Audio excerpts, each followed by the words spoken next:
সরকার সেই আন্দোলনকে বন্ডল করার জন্য প্রথমে একটা বি টিম তৈরি করেছে। আমাদেরকে ঘুম পাড়ানি গান দেখাচ্ছেন। তারা নিজেরাই তো দুর্নীতিবাজ, তাদের বিরুদ্ধেই তো আমাদের অভিযোগ। এই সরকার সবলের উপরে রাগ দেখায় না। আর্মির জেনারেলরা দুর্নীতিবাজ, স্বৈরাচার সরকারের সাথে যারা দূষর ছিল তাদেরকে হেফাজত করে তাদেরকে দেশ থেকে পালাবার ব্যবস্থা করে দিয়েছে। তার কোনো বিচার, তার কোনো কাহিনী আমরা জানি না। আমাদেরকে জানানো হয় না সরকার কি করছে তাদের, সেটা আমরা জানতে পারি না।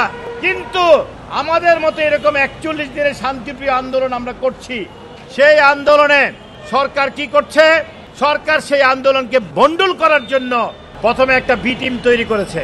সেই বি টিম তৈরি করে আপনারা লক্ষ্য করেছেন কয়েকদিন আগে একটা মিছিল করে এই প্রেস ক্লাবে সামনে এসে আমাদের এই দাবির বিরুদ্ধে তারা মিথ্যাচার বলছে। আমি নাকি ভূমিদস্যু, আমি নাকি বাসানটেক প্রজেক্টের জোর করে এখানে বিল্ডিং বানাচ্ছি।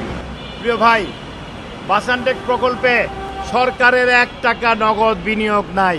কি বলছি? বাসানটেক প্রকল্পে বস্তি পুনর্বাসন প্রকল্প হলো বাসানটেক প্রকল্প। এখানে বাংলাদেশ সরকারের নট এ সিঙ্গেল পয়সা এখানে ইনভেস্টমেন্ট নাই। এখানে কোনো ব্যাংকের 1টি টাকাও ইনভেস্টমেন্ট নাই। তাহলে প্রশ্ন জাগে, সরকার তার বি টিম দিয়ে এখানে তারা আমাদের এই আন্দোলনকে অন্যদিকে নিতে চায়। এই আন্দোলনে তারা ব্যর্থ হয়ে তারা কি করলেন? জনদাবির কাছে ব্যর্থ হয়েছেন। এটা কে করতেছে? সরকারের মধ্যে ভূমি মন্ত্রণালয় করতেছে।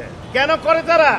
তারা 10 সাল থেকে আমার বিনিয়োগকৃত এই প্রকল্পে লুটপাট বলতে যা বলে, আমার ঘর থেকে আমি ওখানে পরিবার নিয়ে থাকতাম বস্তিতে, থেকে এই বাড়িঘর বিল্ডিং বাসানটেক বানিয়েছি। তারা আমার ঘর থেকে নগদ টাকা, স্বর্ণালংকার থেকে শুরু করে সমস্ত সম্পদ, গরু, বাছুর, মুরগি, বেড়া থেকে শুরু করে পর্যায়ক্রমে লুটপাট করাইছে ভূমি মন্ত্রণালয়।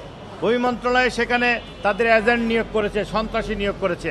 আমার সিগনেচার জাল করে তারা আমার নির্মাণকৃত ফ্ল্যাটে ব্যাকডোর দিয়ে তারা লক্ষ লক্ষ কোটি কোটি টাকা নিয়ে তারা কিন্তু সেখানে ওই অন্য মানুষকে এখানে ফ্ল্যাটে উঠাই দিছে। এটা তারা পরম্পরা চলছে, মানে এক সচিবের থেকে আরেক সচিব, এক উপদেষ্টা বা মন্ত্রীর থেকে আরেক মন্ত্রী, সবাই ভাগ বটনা করে খাচ্ছে। তারা আজকে 41 দিনে একটি শব্দ উচ্চারণ করে নাই আমাদের এই কর্মসূচি নিয়ে। তারা কোনোদিন তাদের পক্ষ থেকে পরিষ্কার কোনো ব্যাখ্যা দেয় নেই যে 7 সদস্যের যে কমিটি প্রধান উপদেষ্টার নির্দেশের কারণে তারা বানিয়ে লোক দেখানো আমাদেরকে ঘুম পাড়ানি গান দেখাচ্ছেন। 3 মাসের মধ্যে তারা রিপোর্ট দেওয়ার কথা, সেই রিপোর্ট আজকে 9 মাসেও তারা প্রকাশ করছে না। তারা কিসের রিপোর্ট প্রকাশ করবে? তারা নিজেরাই তো দুর্নীতিবাজ, তাদের বিরুদ্ধেই তো আমাদের অভিযোগ। আমি প্রধান উপদেষ্টাকে বারবার বলতেছি, মাননীয় প্রধান উপদেষ্টা, আপনি চুরকে কিভাবে বলেন যে তারা রিপোর্ট দিবে? আরে ভাই, আপনি দুদককে বলেন যে তারা ভূমি মন্ত্রণালয়ের বিরুদ্ধে আমাদের অভিযোগটা কেন আসলো? কেন একজন বিনিয়োগকারী, কেন একজন বাংলাদেশের নাগরিক, কেন এই বস্তিবাসীরা ভূমি মন্ত্রণালয়ের বিরুদ্ধে এইভাবে অভিযোগ করে? আপনাদের কি জানতে ইচ্ছা করে না?